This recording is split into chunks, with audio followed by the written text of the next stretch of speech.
Interstellar travel involves a library's volume of strange traditions. The majority become entirely logical with sufficient background knowledge, like the triaxian habit of rotating 3 times before passing through an airlock, which alleviates sickness related to their unique triple balance system. Or consider the Valerian inclination to hiss at instrument panels prior to touching buttons, a method for static discharge, not discourtesy. However, surpassing these is the matter of the vacant seat. On every spacecraft, be it a military ship, a scientific explorer, a luxurious cruiser, or even a waste hauler, irrespective of the constructing species or the civilization it flies for, one chair at the main dining area is perpetually kept unoccupied. It isn't cordoned off or designated with any special marking. It simply remains empty, expectant, much like a reserved theater spot for a critic destined never to arrive and pen the critique. The Nebula Strider, an exploratory ship of moderate range carrying a complement from 13 distinct species spanning 3 galactic spiral arms, adhered to this rule. Its dining hall held precisely 23 seats intended for its 22 personnel, the 23rd chair remaining untouched at the distant end of the main table. So that's the one? The renowned empty seat?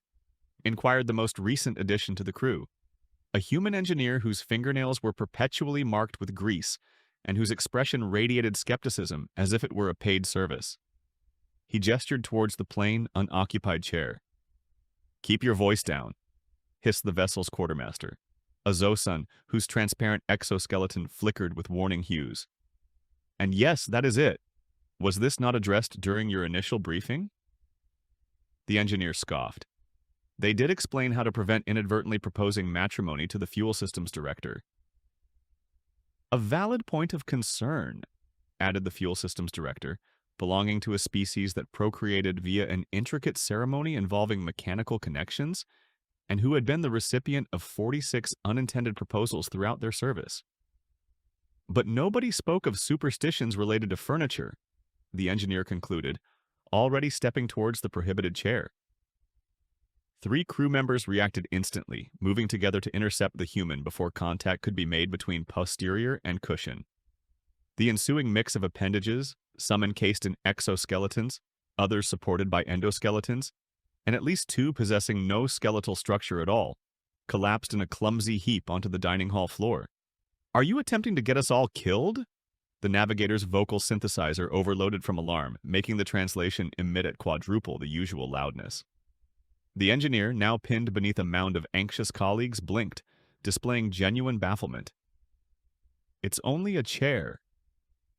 "That," declared the captain, entering the dining hall with the impeccable timing of one anticipating a dramatic entrance, "is where you are profoundly incorrect." The captain was of a species that had evolved from creatures akin to Earth's mantis shrimp, albeit mantis shrimp that had gained opposable thumbs and a pronounced fixation on strict procedures. Their carapace shone with the 16 distinct shades indicating their rank, service record, and present emotional state, currently appearing irritated yet maintaining professionalism. "Release our new engineer, ideally before an exoskeleton sustains damage. The administrative process for obtaining replacement components is tedious." The heap of protective crew members untangled itself, several performing ritualistic motions towards the empty seat as an apology for the disturbance. "Captain, with all due respect," the engineer stated, dusting off their uniform, "I fail to grasp the issue. Humans lack this custom." The captain's visual sensors executed their species' version of an eye roll. "Naturally you do. Your naval forces observe what you term the missing man formation during formal meals. Your orbital stations reserve an empty place setting in their officers' dining areas. Even your rudimentary sea vessels observed this practice. Those serve as memorials," the engineer argued. "They exist to pay tribute to fallen comrades." "Rationalizations," the captain interrupted. "Your kind has merely forgotten the custom's source. It's typical how humans invariably believe they independently originated their traditions, rather than conceding they adopted them from others." The dining hall fell silent. Even the ship's AI, which usually produced gentle ambient sounds to soothe organic life forms, seemed to be digitally holding its breath. The vessel's xenoanthropologist, a creature composed mainly of symbiotic fungal networks who had researched humanoid societies for more than 300 years, cleared what served as their throat. Perhaps I might offer some context. The empty seat custom originated roughly 370 galactic standard years ago. Incidentally, or maybe not, this date aligns quite closely with humanity's initial significant push beyond your home solar system. The engineer surveyed the dining hall, noting the utterly serious looks on faces of vastly different biological structures. Are you implying humans initiated this? Because I assure you, nobody on Earth considers this seriously. And still, the xenoanthropologist persisted, fungal clusters shifting into what could be interpreted as a smirk. Every human spacecraft observes the custom. You assign it various labels, imbue it with diverse meanings, yet the action stays uniform. One seat remains unoccupied. The ship's security chief, a colossal entity possessing density akin to a neutron star, compressed into a humanoid shape through a technology no one fully grasped, spoke next, their voice a low rumble like far-off thunder. The more significant query is whether you comprehend the seat's purpose. The engineer glanced from one face to another, anticipating further explanation. None was forthcoming. Well, is anyone going to enlighten me? The chief engineer, who had been quiet until now, leaned forward. Their species communicated partly via bioluminescence, and currently they emitted the distinct purple glow associated with uncomfortable truths. It is intended for the unannounced visitor, they stated plainly. The what? The unannounced visitor, the captain reiterated, mandibles clicking in a way that could signify irritation or perhaps amusement. The one who might materialize without prior notice, without invitation, and must invariably be offered accommodation. The engineer awaited additional details, but the captain seemingly deemed that sufficient. So, it's akin to reserving a seat for good fortune, or maybe for some type of celestial specter? The collective wince that swept through the crew was nearly synchronized enough to be considered choreography. Making jokes about it, the quartermaster whispered urgently, is also strongly discouraged. The dining hall doors slid open once more, allowing entry to the ship's chief medical officer, a being whose species partly resided in another dimension, causing them to always appear slightly out of focus. Are we discussing the vacant seat with our newest crewmate? How wonderful! Their voice possessed the disquieting characteristic of sounding, as if it came from just behind the listener's left ear. There exists an intriguing incident file concerning the GSV improbable trajectory regarding the events that unfolded when someone actually occupied it. Would you care to hear? Yes, replied the engineer simultaneously as everyone else exclaimed. No. Perhaps on another occasion, the medical officer responded, tendrils of extra-dimensional energy twisting around their approximation of a smile. Let it suffice to say that the laws of physics within a 20-light-year span subsequently needed substantial readjustment. The engineer regarded the empty seat with newfound respect, or perhaps apprehension. The distinction between these feelings was becoming increasingly indistinct. So nobody understands what this unannounced visitor actually is? Oh, someone understands, stated the communications officer, a crystalline being who interpreted data via light refraction. The uncertainty lies in whether anyone accurately recalls. Narratives evolve over generations. But the empty seat endures. The captain gestured towards the sole remaining available chair, pointedly not the empty one, with 3 of their manipulator limbs. You will discover, engineer, that the universe holds numerous enigmas. Some are intended for solving. They cast a significant glance at the empty seat. Others are meant to be regarded with respect, from afar. The engineer reluctantly accepted the indicated chair, finding it impossible to avoid glancing at the forbidden seat throughout the meal. It was merely a standard chair, typical design, unadorned, unoccupied. And yet, you adapt to it, the fuel systems director offered with sympathy. Eventually, you almost cease to notice its presence, until an event occurs that serves as a stark reminder of precisely why its vacancy is necessary. Has anything ever occurred on this vessel? The engineer inquired, curiosity overriding prudence. The sudden, profound silence served as sufficient response. Across the dining hall, the empty seat maintained its watch, patient, inactive, and inexplicably crucial, a cosmic reservation for something none could fully articulate, but all inherently grasped. The universe operated by its own set of rules, some logical, some seemingly random, and some, like the perpetual vacancy of a chair, hinted at realities perhaps best left unexplored, at least until the opportune moment. 3 standard weeks elapsed aboard the Nebula Strider, and the engineer had adapted to a semblance of normalcy. The vessel's internal workings were a captivating mix of technologies sourced from various corners of the galaxy, some refined, some perplexing, yet all functioning cooperatively through what seemed a combination of sophisticated science and sheer fortune. However, amidst the professional hurdles, one enigma persistently occupied the human's mind: the empty seat. "Your species exhibits an unhealthy fixation on forbidden truths," remarked the xenoanthropologist one cycle, observing the engineer browsing historical records within the ship's database. "Statistically, it ranks as your third leading cause of mortality, trailing only inhaling unsuitable substances and approaching potentially lethal fauna to assess their friendliness." The engineer made no attempt at denial. "Knowledge itself isn't perilous. Ignorance is." "That," replied the xenoanthropologist, fungal clusters forming a pattern conveying academic amusement, "is precisely what the last individual to occupy the empty seat declared." The human's fingers paused above the holographic controls. "So someone has sat in it." "Naturally.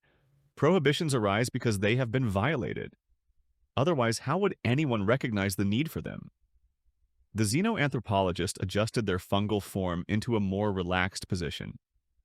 The episode on the celestial harmony wasn't the initial occurrence, merely the most recent and comprehensively recorded. Would these records by chance be accessible to a crew member possessing standard security clearance? Technically, no. The xenoanthropologist's mycelia briefly adopted a shape strikingly similar to a conspiratorial wink. "But technically, I ought not to be discussing this whatsoever. So, we have already traversed that specific point of no return, haven't we?" Before the engineer could inquire further, the ship's AI interjected with its calm, modulated tone. "Attention, crew members. Unforeseen gravitational shift in 5, 4, 3... Reality stuttered. The engineer abruptly found themselves hovering 6 inches clear of the deck plating, alongside every unfastened item nearby. 2 Kinary 1. Gravitational normalization in 10 seconds. The xenoanthropologist showed no sign of worry. Indeed, they appeared to relish the brief period of zero gravity, their fungal colonies spreading outwards in every direction like an animate stellar explosion. "Does that occur frequently?" asked the engineer, attempting to preserve composure while rotating slowly upside down. "Only during passage through specific sectors. The captain refers to them as cosmic potholes. The physicist labels them localized quantum irregularities. The navigator calls them an irritation in all 4 of my elimination orifices." Gravity reinstated itself with the same suddenness it had vanished. The engineer impacted the deck with a thud. "You will observe," the xenoanthropologist added, readjusting their now disordered fungal formations, "that these disturbances invariably seem to happen when the empty seat is discussed in depth." "That's merely superstitious pattern recognition," the engineer stated reflexively, albeit with notably diminished certainty than previously. "Perhaps.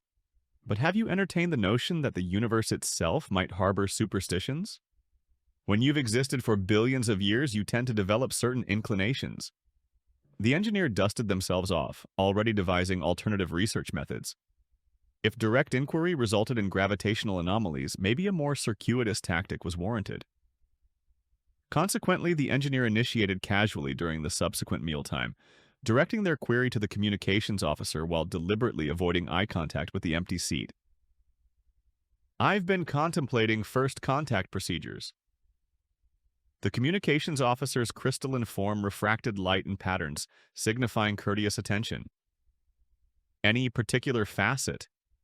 "Historical aspects primarily, how various species initially forged mutual understanding." Several crew members exchanged looks that conveyed across species lines a universal sentiment. Oh no, they're still pursuing this. An admirable pursuit of knowledge, remarked the captain from the table's head, mandibles clicking in what could be amusement, though possibly driven by motives beyond simple academic interest. Just endeavoring to better comprehend interspecies dynamics, the engineer responded with feigned innocence, especially unforeseen meetings. Like the unexpected visitor for whom the empty seat is reserved? The security chief rumbled, their density rising sufficiently to cause nearby utensils to vibrate in sympathy. The engineer feigned an expression of meticulously crafted unawareness. Is that its purpose? I hadn't associated the two concepts whatsoever. Not a single entity at the table seemed persuaded. You know, offered the navigation officer, their skin displaying patterns indicating both annoyance and grudging respect. In certain respects, your tenacity is rather remarkable. Most species would have acknowledged the taboo and moved forward by this point. Humans struggle with unexplained regulations. So we have discerned, the captain stated dryly. Very well, since you are resolute in pursuing this matter despite explicit cautions, a distinctly human characteristic, I shall disclose one fragment of information. The entire dining hall grew quiet. Even the vessel's constantly buzzing environmental controls seemed to hush. The tradition of the empty seat, the captain proceeded, became established galactic protocol precisely 372 standard years ago, subsequent to an event involving the experimental craft Quantum Possibility. The vessel was evaluating a novel propulsion mechanism near what you humans designate the Crab Nebula. The engineer leaned in, almost forgetting to breathe. The Quantum Possibility carried a crew of 14, representing 6 different species. During a standard meal, an unforeseen 15th entity materialized without forewarning, bypassing the airlock entirely. It simply appeared at their dining table.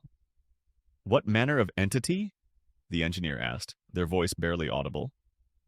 The captain's mandibles clicked swiftly, their species' version of a dark chuckle.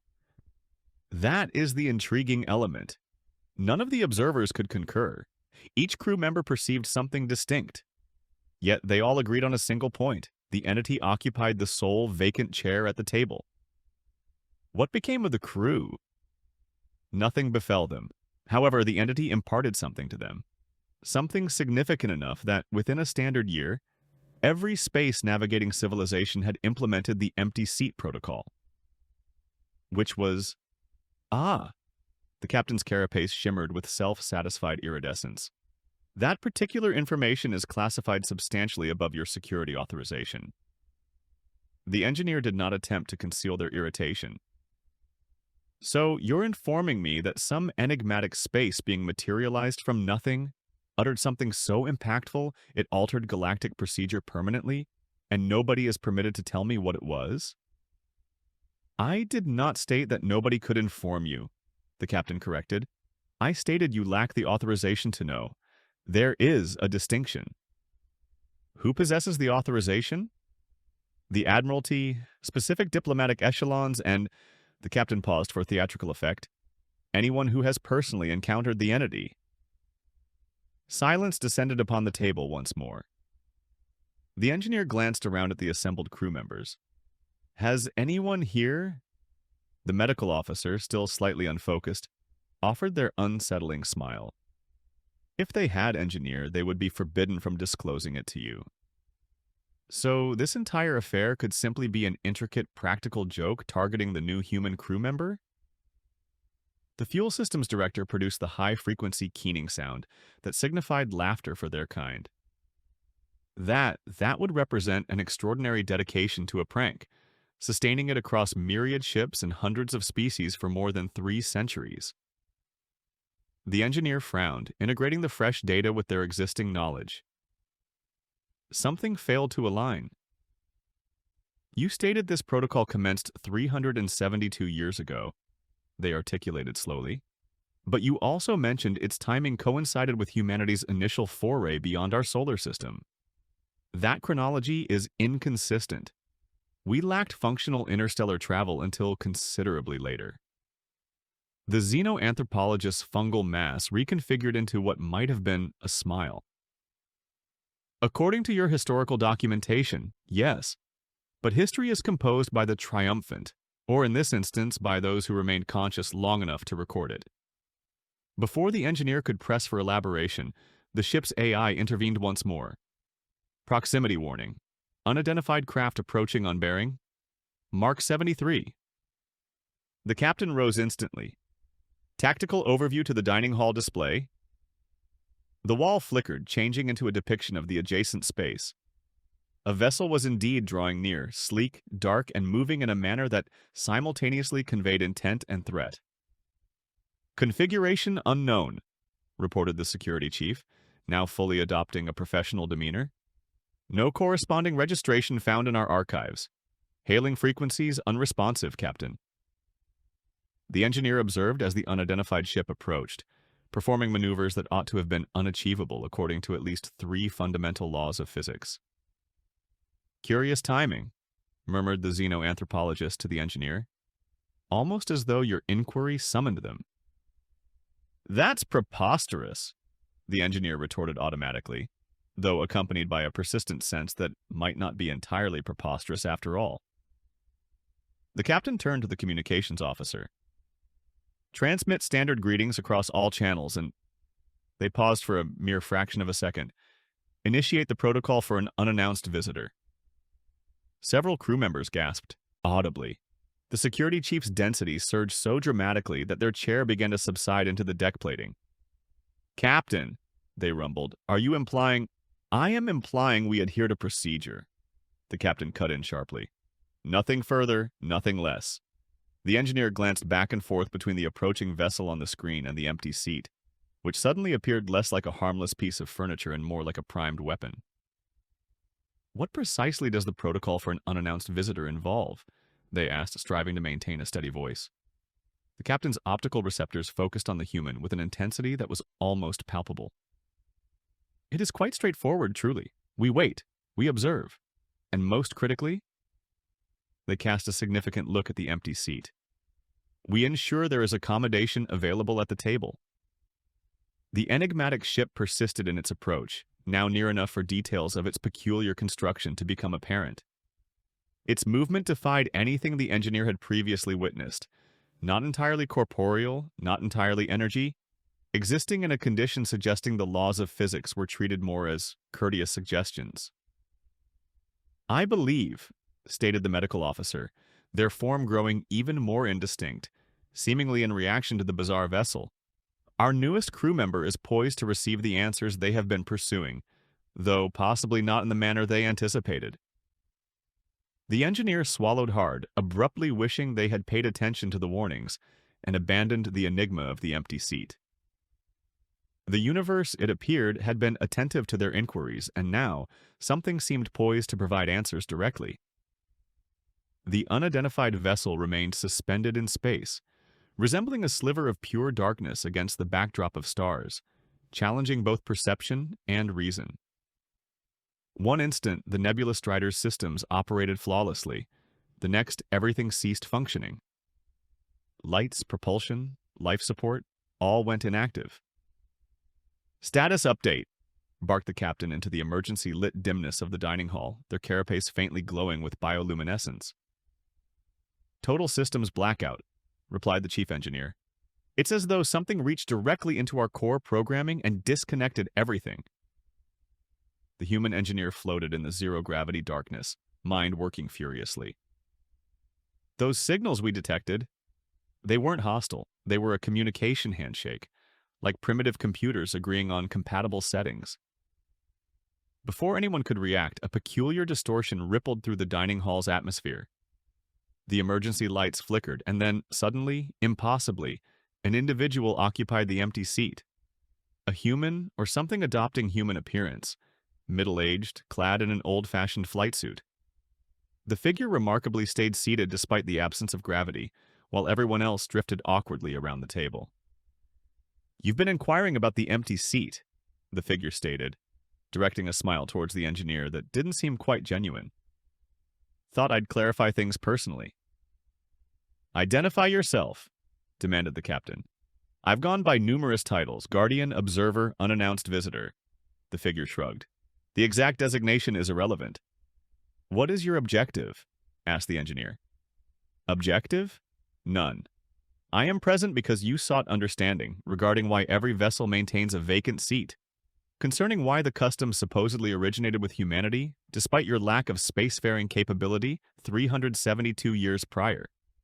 The figure's form wavered slightly, like a poor transmission signal. You perceive events linearly. Causality is more intricate, particularly concerning initial contact situations. The xenoanthropologist's fungal mass vibrated with keen interest.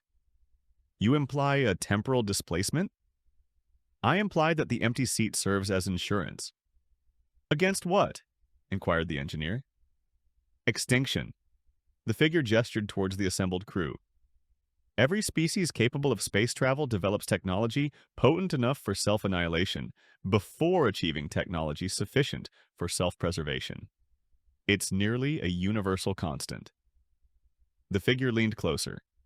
So, envision someone with a strong interest in the persistence of intelligent life, instituting a safety measure, a method for intervention, should it become necessary.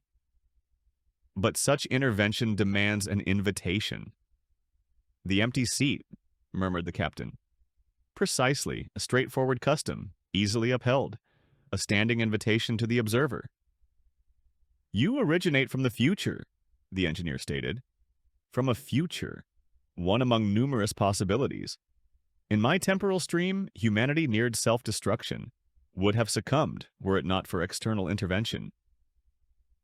The security chief rumbled menacingly, and should a species opt not to uphold the empty seat tradition? Then they have made their decision. The empty seat is not a directive. It is an opportunity. The figure rose, their movements unnaturally fluid. Maintain the tradition. Keep a seat vacant, not motivated by fear, but by wisdom. Because someday, you might require someone to occupy it. Between one blink and the next, they were gone. Concurrently, the ship's systems surged back online. Gravity reasserted itself.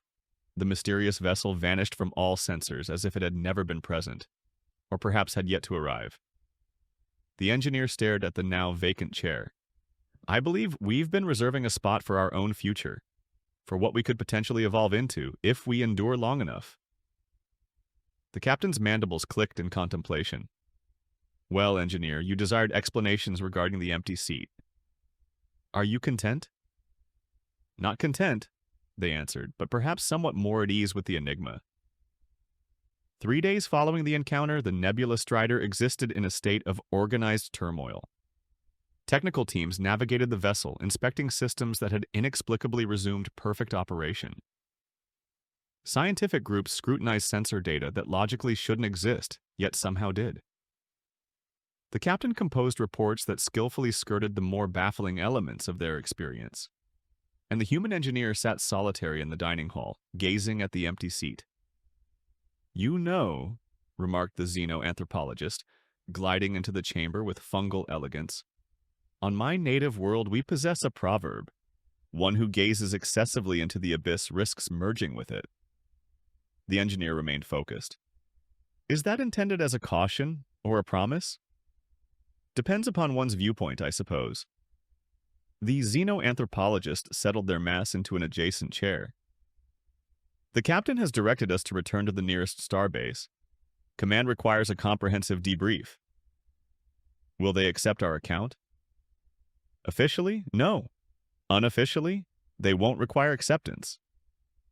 The xenoanthropologist's mycelia formed a pattern that subtly conveyed conspiratorial amusement.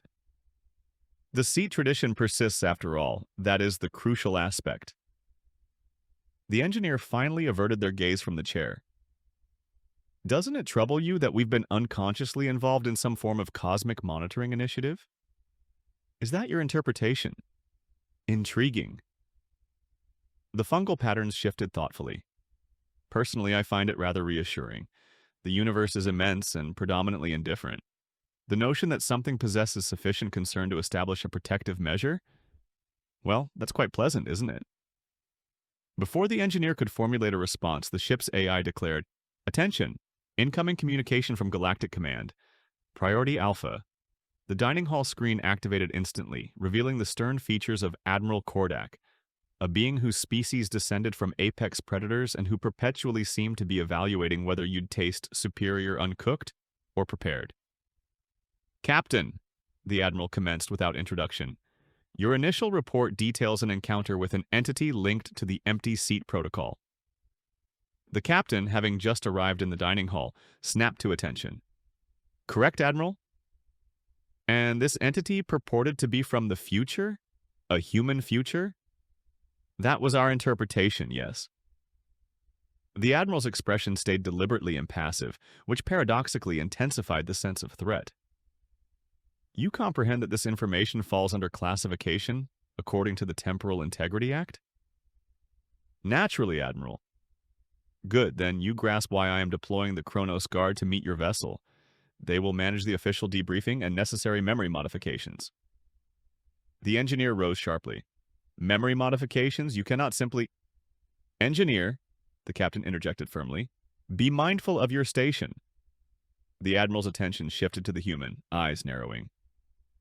"Is this the crew member who initiated communication with the entity?" "Yes, Admiral, our human engineer." "How fitting." The Admiral's mouth curved into what might pass for a smile on a less predatory visage. "You might find it interesting to learn, Engineer, that this is not the initial instance of your species' involvement in such an event." The dining hall fell silent. Even the typically humming ship systems seemed to quiet down to eavesdrop. "What are you implying?" asked the engineer. "The empty seat protocol originated 372 years ago, following an interaction between the experimental craft Quantum Possibility and what we now term an unannounced visitor. What few comprehend is that the Quantum Possibility was a vessel of human design, primitive by current standards, yet remarkably advanced for its era." The engineer shook their head. "That's unfeasible. We lacked that level of technology then." "According to your official history," the Admiral interrupted. "But history, as you've recently discovered, isn't invariably sequential." The xenoanthropologist's fungal mass vibrated with excitement. "You suggest the technology was obtained rather than originated?" "I am suggesting nothing," the Admiral responded smoothly. "I am merely affirming that the sequence of events is more intricate than most academic documentation acknowledges." The engineer's thoughts raced, fitting together fragments of a puzzle they hadn't known they were assembling. The visitor mentioned the quantum possibility hadn't been constructed yet, that it wouldn't be for decades. But if it existed 372 years ago... "Time," stated the Admiral with unexpected gentleness, "is not the linear progression most species perceive it to be, particularly when certain entities develop an interest in a species' evolution." The captain's mandibles clicked rapidly. "Are you asserting these visitors have been directing humanity?" "Not directing, preserving." The Admiral's expression turned somber. "Every spacefaring species arrives at a juncture where their technological advancement surpasses their ethical maturity. Some term it the Great Filter. Most civilizations fail to overcome it." "But humanity succeeded," the engineer stated slowly, "with external aid." The Admiral nodded. "As have numerous others. The empty seat isn't merely a custom, it's an admission of obligation. A recognition that, at times, survival necessitates accepting assistance from what we might eventually become."